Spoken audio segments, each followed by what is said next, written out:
ପରିଷ୍କାର ପରିଚ୍ଛନ୍ନ ସ୍ୱଚ୍ଛତା ବିଷୟରେ ପଢିବା ହେଲା। କେମିତି ପରିଷ୍କାର ପରିଚ୍ଛନ୍ନ ରହିବା, କେମିତି ସ୍ୱଚ୍ଛତା ବଜାୟ ରଖିବା, ଆମେ ଆମ ପରିବେଶକୁ କେମିତି ପ୍ରଦୂଷଣ ମୁକ୍ତ କରିବା, ସେଇ ବିଷୟରେ ସବୁ ଜାଣିବା ହେଲା। ସେ ବିଷୟରେ ଜାଣିବା। ତୁମେ ବିଦ୍ୟାଳୟ ସବୁ ଯାଉଥିବ, ଯାଉଛ ନା ନାଇଁ? ଯଦି ମଧ୍ୟାହ୍ନ ଭୋଜନ ହଉଛି ହଉଥିବ, ତୁମେ ଇଆଡୁ ଯାଉଥିବ, ପ୍ରାର୍ଥନା କରୁଛ, ପ୍ରାର୍ଥନା ସକାଳେ ସବୁ କରୁଛ। ତୁମକୁ ଖାଇବା ପୂର୍ବରୁ ଖାଇବା ପରେ ହାତ ଧୁଆ ବିଷୟରେ ପରିଷ୍କାର ପରିଚ୍ଛନ୍ନ ବିଷୟରେ ଜଣାଥିବ। ଆମେ ଖାଇବା ପୂର୍ବରୁ ମଧ୍ୟାହ୍ନ ଭୋଜନ ପୂର୍ବରୁ କି ପରେ ଆମେ ଏପରି ହାତ ଧୋଇବା, କିପରି ହାତ ଧୋଇବା 5 ମିନିଟର ହାତ ଧୁଆ ମୁଁ ତମକୁ ଶିଖଉଛି, ତାପରେ ତୁମେ ମୋ ସାଙ୍ଗରେ କରିବ। ଆଉ ତାପରେ ଆମେ ଯିବା ବିଦ୍ୟାଳୟକୁ ପାଠ ପଢିବା। ତାପରେ ମଧ୍ୟାହ୍ନ ଭୋଜନ ଯେତେବେଳେ ହବ ଆମେ ସେତେବେଳେ ପ୍ରଥମେ ହାତ ଧୋଇବା। ହାତକୁ ପରିଷ୍କାର ରଖିଲେ ଆମେ ଜୀବାଣୁ ମୁକ୍ତ ରହିବା। ହାତକୁ ପ୍ରଥମେ କଣ କରିବା? ଆଗ ପାଣିରେ ଧୋଇବା, ତାପରେ ହ୍ୟାଣ୍ଡ ୱାଶ ନହେଲେ ସାବୁନର ପ୍ରୟୋଗ କରିବା। ହ୍ୟାଣ୍ଡ ୱାଶ ଲଗାଇବ, ତାପରେ ହାତରେ ଏମିତି ଘଷିବ, ଉପରେ ଏମିତି ଲଗାଇବ, ଏପଟେ ଏମିତି ଲଗାଇବ, ଏମିତି କରିବ, ଏମିତି କରିବ।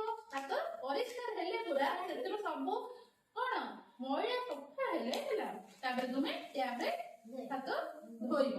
ଏମିତି ଧୋଇଲା ପରେ ପରିଷ୍କାର ହବ। ପରିଷ୍କାର ହେଲା ପରେ ହାତ ପୋଛିବ, ପୋଛିଲା ପରେ ଆସି ଖାଇବ। ପୁଣି ସେମିତି ଖାଇବା ପରେ ଯିବ, ପୁଣି ହାତ ଧୋଇବ, ପୁଣି ସେଇ ସାବୁନ ଲଗେଇବ, ହ୍ୟାଣ୍ଡ ୱାଶ ଲଗେଇବ। ଆଉ ଯେତେବେଳେ ତୁମେ ଝାଡା ଯାଉଛ ନା ନାଇଁ, ପାଇଖାନା ଥିବ ତୁମ ବିଦ୍ୟାଳୟରେ, ଝାଡା ଯାଉଛ, ହାତ ଧୋଉଛ ନା ନାଇଁ? ନା ମାଟି ହାତ କରିଦଉଛ? କୋଉଥିରେ ଦଉଛ? ହ୍ୟାଣ୍ଡ ୱାଶରେ। ସେମିତି ଝାଡା ଯିବା ପରେ ହାତ ଧୋଇକି ଆସିବ ହେଲା। ଆଉ ଚପଲ ବ୍ୟବହାର କରୁଛ ନା ନାଇଁ? ନା ଖାଲି ପାଦରେ ପଳଉଛ ପାଇଖାନା? ଚପଲ ବ୍ୟବହାର କରିବ। ପାଇଖାନା ଯିବ, ପାଇଖାନାରୁ ଆସିଲା ପରେ ହାତ ଧୋଇବ।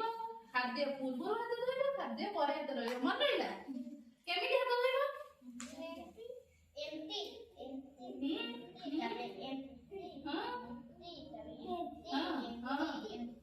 ହାତ ପୁରା ସଫା ହେଲେ ତୁମେ ଖାଦ୍ୟ ଖାଇବ। ହଉ ଚାଲ ଆମେ ହାତ ଧୋଇବା। ହାତ ଧୋଇବା ହ୍ୟାଣ୍ଡ ୱାଶ ଲଗେଇ ହେଲା। ହାତ ଧୋଇ ପରିଷ୍କାର ପରିଚ୍ଛନ୍ନ ହେଇ ଯାଇକି ଆମ ଶ୍ରେଣୀ ଗୃହରେ ବସିବା। ହାତ ଧୋଇ ସାରିଲ ବୋଧେ? ହ୍ୟାଣ୍ଡ ୱାଶ ଲଗେଇଲ? ସାବୁନ ଲଗେଇଛ? ଆଉ ବନ୍ଦ କର, ଟ୍ୟାପ ବନ୍ଦ କର। ବ୍ୟବହାର କରିବା ନାହିଁ ହେଲା। ପାଣି ଆମର ନିହାତି ଜରୁରୀ, ଉପଯୋଗୀ। ପାଣି ଯଦି ନଥିବ ଜଳ ହିଁ ଜୀବନ ଆମର ହେଲା। ପାଣି ନଥିଲେ ବହୁତ ଅସୁବିଧା। ପିଇବା ପାଇଁ ପାଣି ନଥିବ, ଗାଧୋଇବା ପାଇଁ ନଥିବ, ସବୁଠି ଅଂଶୁଘାତର ପରିସ୍ଥିତି ହେବ ହେଲା। ପାଣି ନଥିଲେ ଆମେ ବଞ୍ଚି ପାରିବା ନାହିଁ। ହାତ ଧୋଇଲ, ହାତ ପୋଛ, ପୋଛିକି